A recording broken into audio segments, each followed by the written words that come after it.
The stars were silent when the last human fleet disappeared. It was Earth's final project, Project Lightstorm, a dream to travel faster than anyone had ever gone before. Not even the oldest alien races had dared to break the speed of light. They said it was impossible, dangerous, madness. But humans didn't listen. The galaxy watched as Earth's largest fleet, 300 warships and colony vessels, prepared for launch. The year was 2784. The plan was simple. Activate the Lightspeed engine, break through reality, and enter a new space no one had touched before. Even if it fails, Commander Rail Morgan said before the launch, at least humanity will know. It tried. The engines roared, space bent, light twisted, and then nothing. The fleet vanished. No wreckage, no signal, no return. The Galactic Council, made up of over 40 alien species, declared the humans lost. Their records were marked, extinct due to technological suicide. Earth became a ghost planet. No one returned to it. No one spoke of humans again. But 312 years later, everything changed. It began with a whisper in deep space. A small probe, sent by the Shalvok, a peaceful race of scientists, was mapping an empty sector near the edge of the galaxy. Suddenly it caught a signal.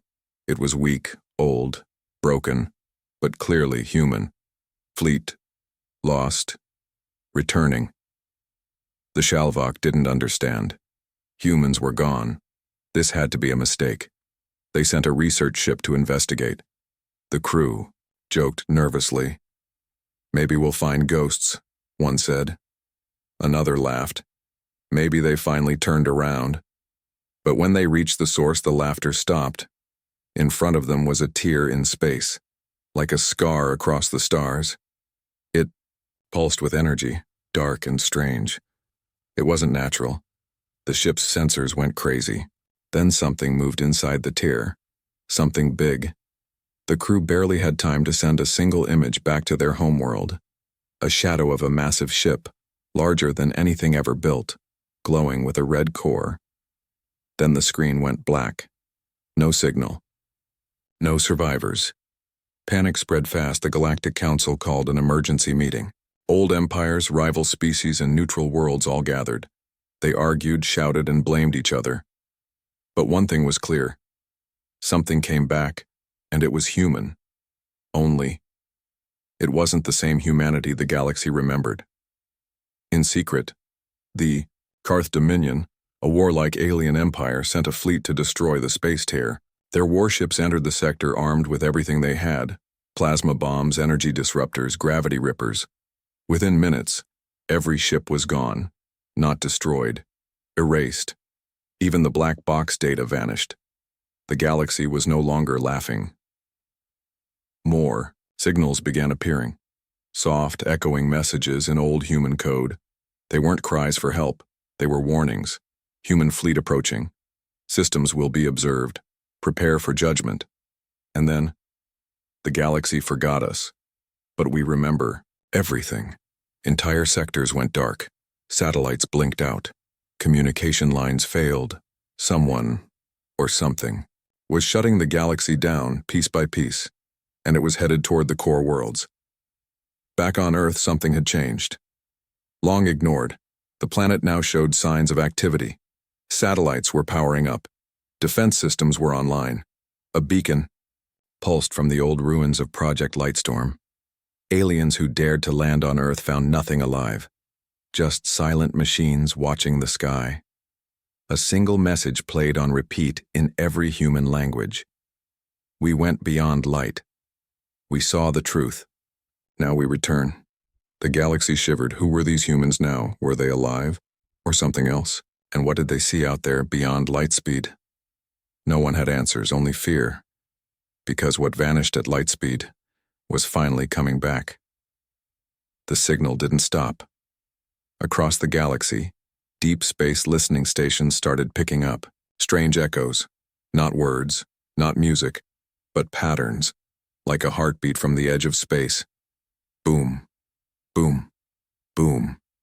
Each pulse was stronger than the last. It wasn't noise, it was movement.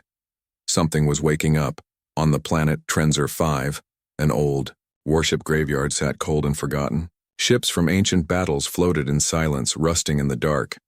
Then, without warning, one of them powered on. It was human, but no one had ever seen this model before. It had no name, no ID, just a glowing symbol on the side, a black sun inside, a silver circle. It rose from the graveyard like it had been sleeping, not dead. A nearby patrol ship tried to scan it. The moment the scan touched its hull, the patrol ship exploded. No warning, no sound. Just gone. The human ship disappeared into hyperspace. In the Galactic Council's war chamber, leaders watched these events in fear. Impossible, whispered High Chancellor Vurax. The humans are extinct. They are not, growled Admiral Dax of the Iron Claws. They're returning, and they are stronger than ever. But how? Asked a Solarian data priest. No species survives light speed, not like this. Silence. Then the screen lit up. Hundreds of small dots appeared, ships, spreading across the star map. Each, one marked by the same black sun symbol. They were not broadcasting any identity codes. They didn't respond to calls. They simply moved. With purpose. And they were moving fast. Too fast. Faster than anything the galaxy had ever seen. In Sector 92, a cargo freighter received an unexpected visitor. Out of nowhere, a human drone appeared, shaped like a bird of prey, sleek and silent. It didn't fire, it didn't speak, it simply hovered beside the freighter and watched. After 3 minutes, it left. 10 minutes later, the freighter's mainframe melted, not from heat but from information. A virus had entered the system. But this wasn't normal data. It was knowledge. Deep, ancient, and wrong. The crew went mad. They clawed at their eyes, screaming about the black beyond the stars and the watchers in the fold. Only one message was found in the wreckage. Do not follow. Do not remember. Let us pass. Fear turned to chaos. The Galactic Council voted to shut down all deep space scanners. They called it silent defense. But it didn't help, because the echoes kept coming, stronger now, louder. Planets far from each other began hearing the same sound through their core comms. Boom, boom, boom, like something massive was moving between them. One by one, ancient races came forward with warnings. The Grelth Empire said the symbol of the black sun came from a time before stars were born. The mind singers of Yoros whispered that humanity had entered a dark layer of space, a place not meant for life. And the Varn witches, feared across the galaxy, said only this: they went into the storm of light. Now the storm walks with them. Then came the last message from the Council's outer defenses.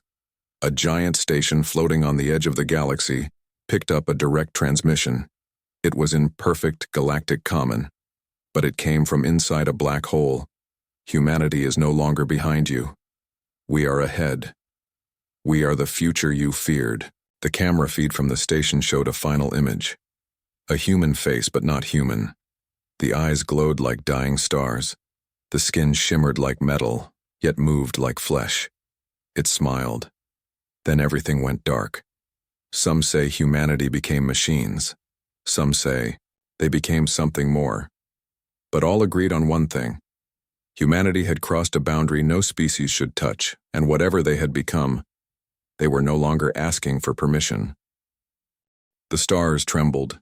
Every telescope, every satellite, every sensor pointed to the same location. The Oros Void, a dead sector where no light escaped. For centuries, nothing had lived there. Nothing had moved. Now, it pulsed. Ships began appearing, not one, not 10, but thousands. At first they looked like shadows, but as the fleet drifted out of the void, the galaxy saw the truth. They were human warships, ancient, but alive. They carried no flags, no names, only the same terrifying symbol, the black sun. Their hulls were scorched with age, but they glowed with strange light. Light that didn't match any known energy in the galaxy. They were not broadcasting any signal. But somehow, Every race felt them arrive. A cold wave ran through every star system. It wasn't just fear, it was instinct. Predator has returned. The fleet moved silently, like a ghost across the stars. They didn't fire, they didn't speak. They just passed, through systems, leaving ships frozen, machines dead, satellites shattered. And yet, not a single living creature was harmed. Not yet. But every time the Ghost Fleet entered a system, one thing happened. The lights went out. Planets lost power. Moons went dark. Entire stations floated helpless in space, their engines dead. When power returned, strange markings appeared on their walls. Always the same words: observed, judged, remembered. Admiral Varen of the Threxian Defense Fleet made a bold move. He sent a scout ship to follow the Ghost Fleet from a distance. The scout sent one image before it vanished. A massive, human battleship, kilometers long, floating between two suns. It was covered in scars, burns, cracks, battle damage, but it was still flying. On its side, the name was barely readable: HSS Eternity, a ship that disappeared over 300 years ago. The galaxy had declared it lost. Now it was leading the entire fleet. But that wasn't the scariest part. The ship had no life signs, no crew, no AI. It was flying by itself.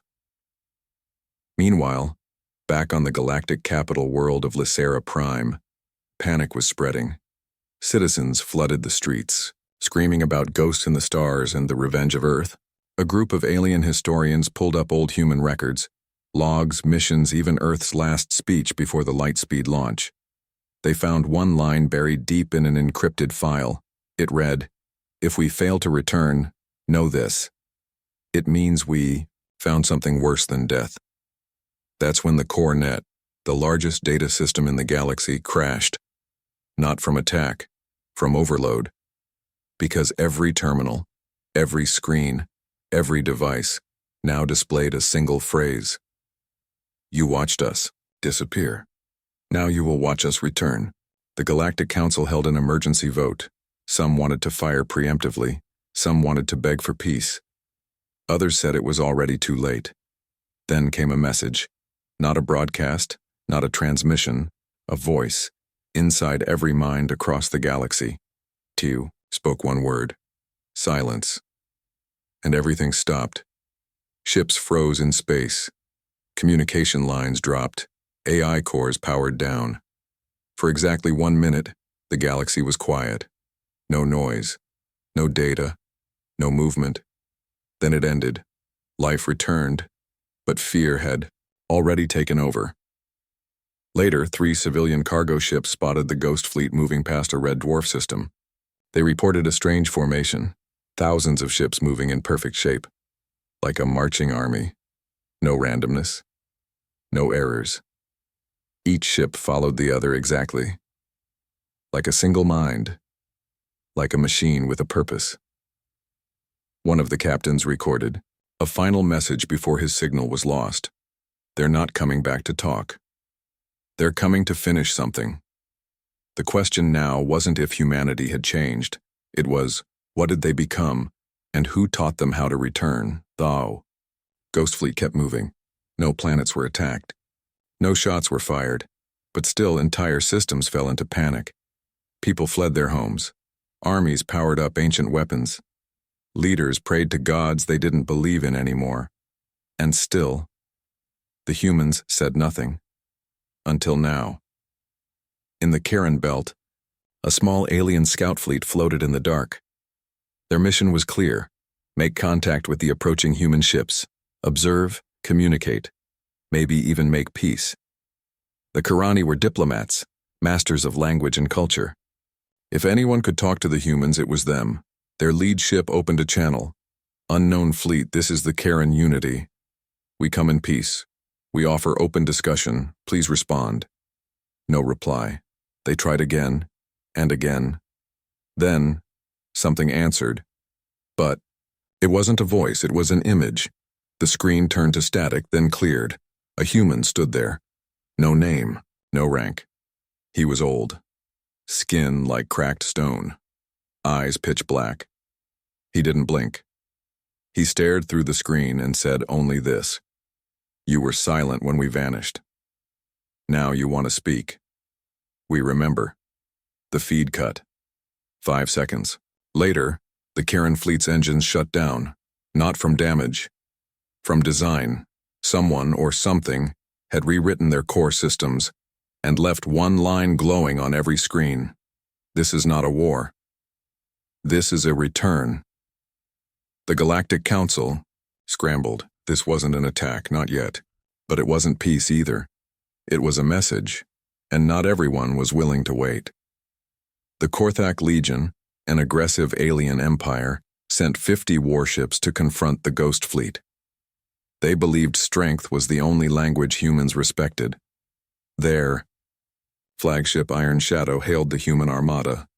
"Turn back or be destroyed." No answer. Final warning. Still nothing. The Korthak opened fire. Their missiles never reached the target.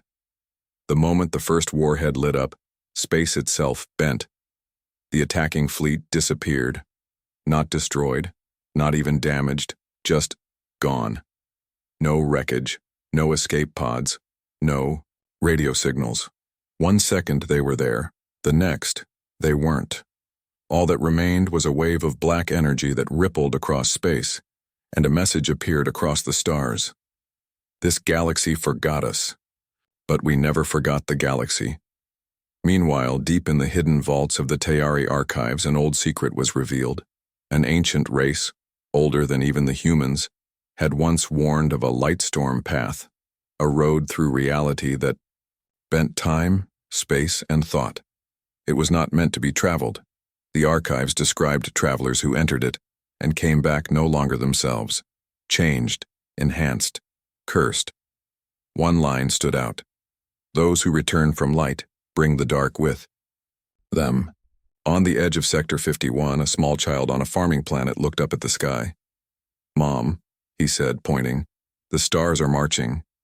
His mother turned pale, because above them, the stars were indeed moving, forming lines, patterns, shapes. It wasn't random, it was a symbol, the black sun, and then the message arrived across every screen. Every device, every mind, a human voice, cold, calm, final. "We are the storm behind the silence. We are not your past. We are your future." The first encounter had happened, and the galaxy finally understood. This wasn't about revenge. It wasn't about peace, it was something far worse. Humanity had returned, but not alone. Long ago, the Varn Collective had stood beside Earth. They had fought in the same wars, signed the same treaties, and even bled on the same battlefields. The humans called them brothers in the stars. Now the Varn were afraid. Their sensors showed the Ghost Fleet passing within 2 light-years of their homeworld. It didn't stop. It didn't scan. It simply moved like a shadow across the stars. Still, the Varn Chancellor made a choice. "Send a message," she said. "Remind them who we are." A single ship was dispatched, carrying a beacon of peace and the old Earth Varn flag. The crew wore ancient badges, symbols of unity from centuries ago. The ship approached carefully and sent a message. "To the sons and daughters of Earth, we were your allies once. We seek peace. We remember you." The reply was instant. A voice filled with silence. "You remember us now? Where were you when Earth cried in the dark? You heard nothing, you spoke nothing." The Varn ship powered down, not by force, by guilt. Inside the ship's AI, a memory appeared, a hidden recording from the day Earth vanished. It showed the Varn watching egg and choosing silence. The ship drifted away untouched. But the message was clear. The humans remembered everything, and they forgave nothing. Across the galaxy, old human allies faced the same truth. The Tayari, the Solan, even the highborn Arvati, each had once stood with Earth, and each had turned away when the humans vanished. Now they tried to reach out. Some sent envoys, some sent gifts. One species even offered entire planets as tribute. But the human fleet never slowed, never answered, only observed, watched. judged. In their silence, there was more power than any weapon, but not everyone feared them. The Kravos Syndicate, a ruthless pirate empire, saw the Ghost Fleet as an opportunity. If they're just machines, their warlord said, we'll steal their tech. Power like that could rule the galaxy. They launched 12 strike cruisers. Each vanished within 2 minutes. No sound, no warning, no battle, just silence. And then, laughter. Cold human laughter echoed across their private channels, and one message burned into their control systems. You think we are machines? We became what you feared most. The Kravos Syndicate fell apart within days.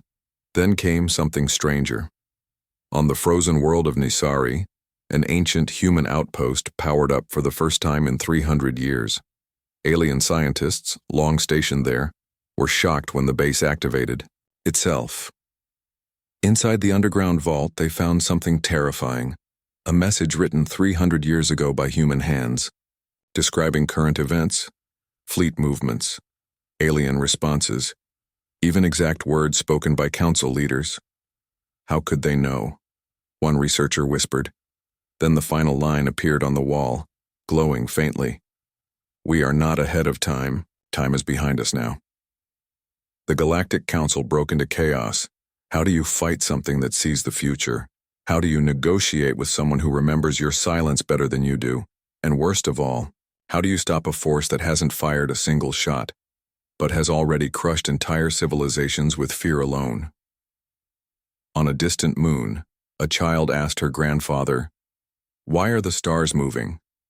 The old man looked up, and this time he saw it too. Lines, shapes, patterns, not ships. A message written in starlight. He held her hand tightly and whispered, "The humans are speaking to the galaxy itself." And somewhere in the void between galaxies, a new fleet began to wake up. Not from Earth, not from this universe, but carrying the same mark. The Black Sun. The galaxy's fear had only begun, because humanity was never the threat. They were the warning. Galaxy waited for war. Armies stood ready. Fleets circled their planets. Superweapons were aimed into space. But the human Ghost Fleet did not attack. Instead, it stopped.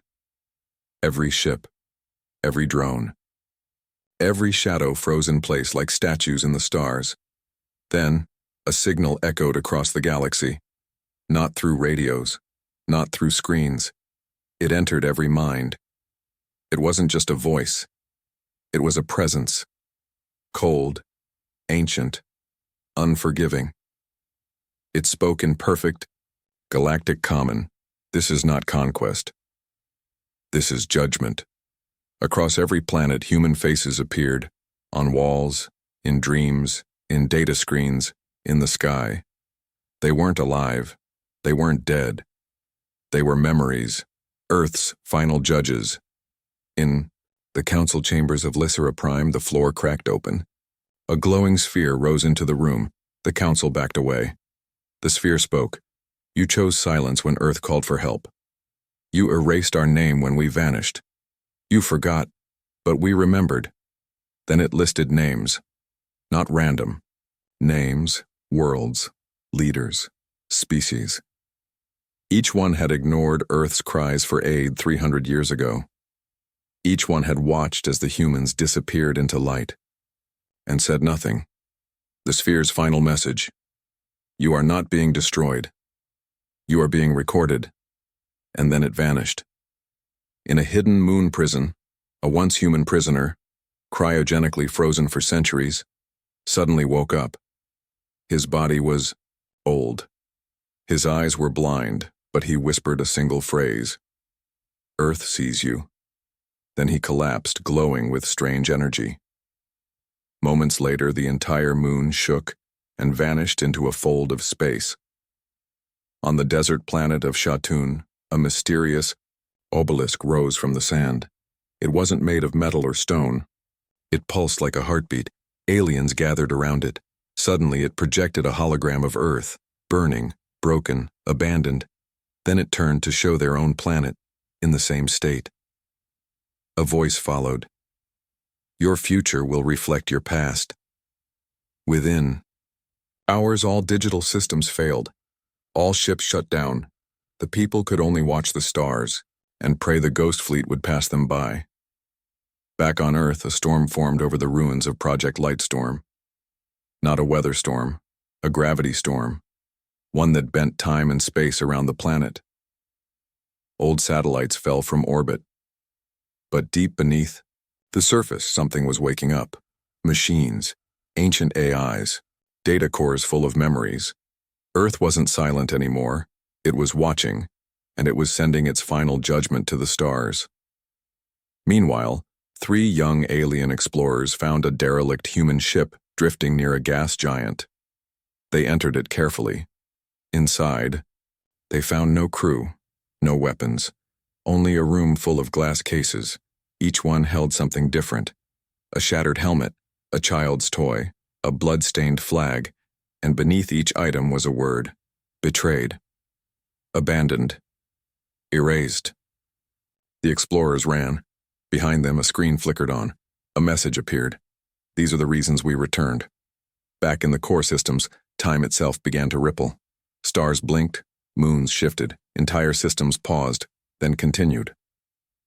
The laws of physics were no longer in control. The human fleet was rewriting them. The Council tried to send warnings to other galaxies, but no message escaped. The galaxy was locked in a cage made by the very ones it forgot. And then, the largest human ship, HSS Eternity, finally opened communications, a galaxy-wide broadcast. The AI captain, once human, now something more, stood tall on the screen. His voice was deep and final. This is not revenge. This is a lesson. The galaxy is guilty, and Earth is now the judge. No weapons fired, but one by one, entire empires fell to their knees, not from force, but from truth. Humanity had returned, not to destroy, but to remind the stars that silence has a price. The galaxy braced for extinction. Every species waited for Earth's judgment to become a final deadly strike. But it never came. The Ghost Fleet stopped, not in fear, not in weakness, but in power. Absolute power. The stars returned to normal. Time stopped bending. Gravity storms faded. The terrifying silence that had held the galaxy in its grip vanished. For the first time in weeks, peace returned, but it was not a comforting peace. It was the kind that made hearts beat faster, a cold peace, a terrifying peace. The Galactic Council gathered once more. Some members were missing. Entire worlds had gone dark. But those who remained sat in silence, waiting for the final message, and it came, not through comms, not through screens. It appeared in the sky, written in pure light, stretching across entire solar systems. The message was simple. This was not destruction. This was memory. Do not forget us again. Then, one by one, the human ships disappeared. No flash, no sound. Just gone. Into the void, into whatever lay beyond the light-speed veil, but not before leaving behind one last gift. On 50 different worlds, human beacons were left behind. Inside each one, knowledge, medical cures, star system maps, energy tech, far beyond anything the galaxy had. But there was a warning too. Use it wisely, or we will return.